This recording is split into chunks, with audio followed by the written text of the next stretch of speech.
Welcome to this technical guide on the Dyson V11. We are Kelatos Informatica, specialists in technical repair. We collect your device from your doorstep, carry out a free diagnosis, and send you a quote before any repair. No phone calls, no trips to the shop.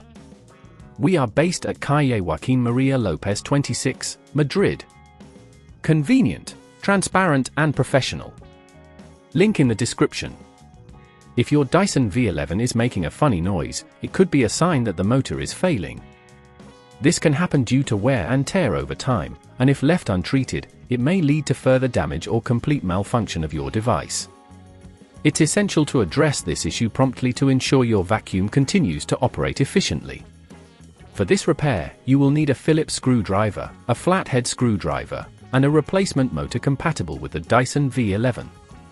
Start by ensuring your Dyson is unplugged and fully powered down. To open the device safely, take your Phillips screwdriver and remove the screws located on the back of the vacuum. Once the screws are out, gently pry open the casing using your flathead screwdriver, taking care not to damage any clips or the housing itself. Inside, locate the motor, which is usually situated near the base of the unit. You may notice some wires connected to it.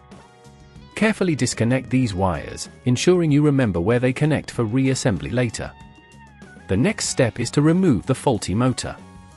It is typically secured with a couple of screws, so use your Phillips screwdriver again to take these out. Be gentle when pulling the motor out, as it may be slightly stuck. If at this point you feel it's getting too tricky, remember that at Kelatos we collect your device from your door and return it fully repaired. Once the old motor is out, take your new replacement motor and insert it into the housing. Secure it with the screws you previously removed. Now, reconnect the wires, making sure they are firmly attached to avoid any electrical issues. After you've secured everything, carefully align the casing back onto the vacuum and press it into place. Replace the screws to ensure the casing is tightly sealed. Finally, plug in your Dyson V11, turn it on, and listen for any unusual sounds. If everything is quiet and functioning well, congratulations on your successful repair.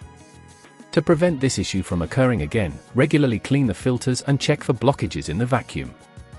This will help maintain the motor's longevity and ensure optimal performance. If you'd rather not risk damaging your device, at Kelatos we collect, repair and deliver back to your door anywhere in the UK. Link in the description.